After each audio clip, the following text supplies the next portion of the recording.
Halo, selamat datang di vlog tidak bermutu ini. Mohon untuk tidak komen karena saya jarang membaca komen apalagi membalasnya karena saya bukan konten kreator.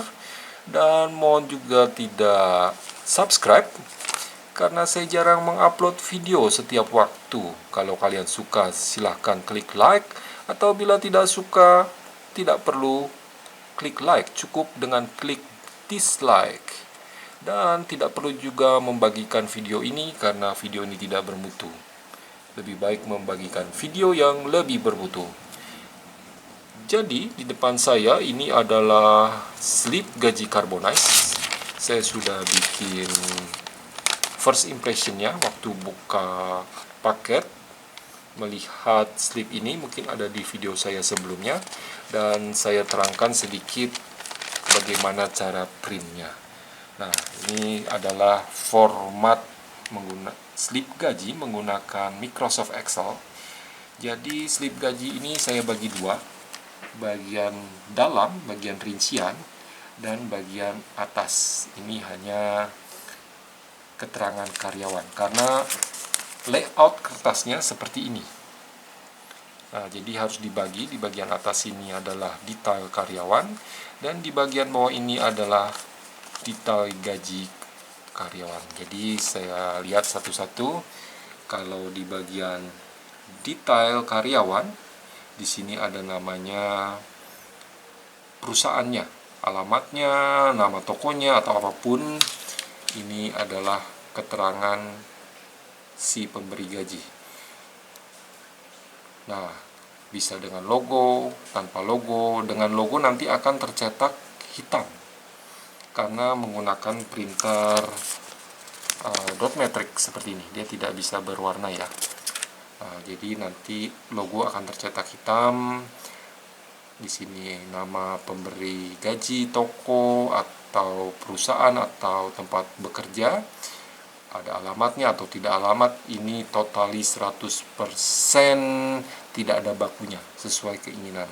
Dan biasanya keterangan di atas itu adalah ada nomor induk karyawan, dan ada namanya, ada positionnya atau jabatannya. Lalu di sebelah sini keterangan tambahannya adalah, nah, gaji ini ditransfer ke mana, apakah dengan bank ataukah tunai, cash. Nah, jadi bila dengan bank bisa dikasih keterangan, bila cash bisa diberi keterangan tunai dan periode gajiannya. Seperti itu. Dan ini tidak ada keterangan bakunya, jadi ini semua bisa ditukar-tukar. Apakah si bagian logo perusahaan ini ada di sisi sebelah kanan, ataukah si nama karyawan ada di sebelah sini. Jadi ini totally custom, bisa disesuaikan sesuai dengan keinginan. Dan untuk slip gaji, dalam gaji itu ada dua komponen. Yang pertama adalah komponen pendapatan dan komponen pengeluaran.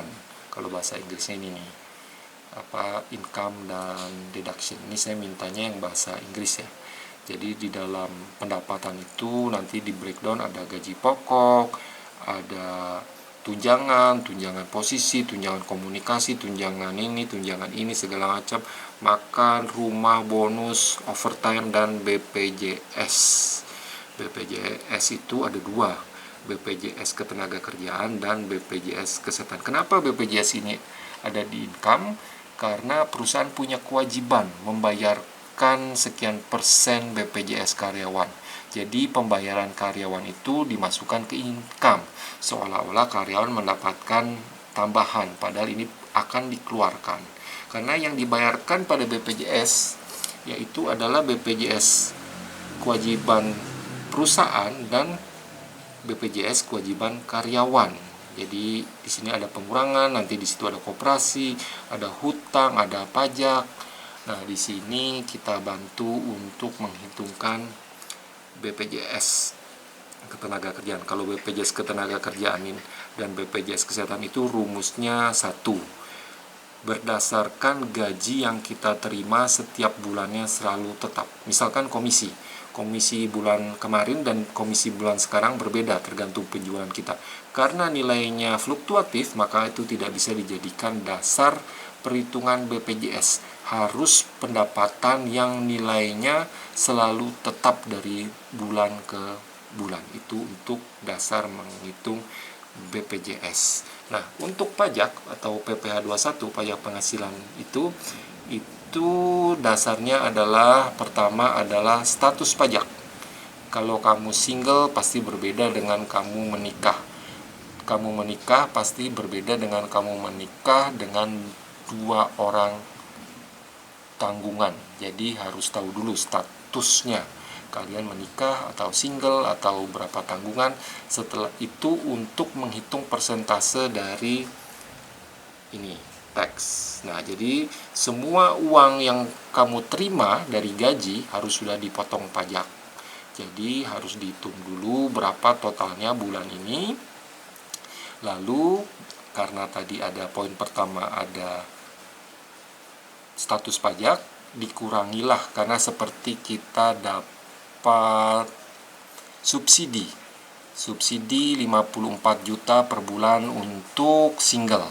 Jadi lebih dari 54 juta, kelebihan itulah yang akan nanti dihitungkan pajaknya, berapa persen dari kelebihan itu. Jadi bukan total 54 juta pendapatan kalian setahun yang dikenakan pajak. Jadi ada dua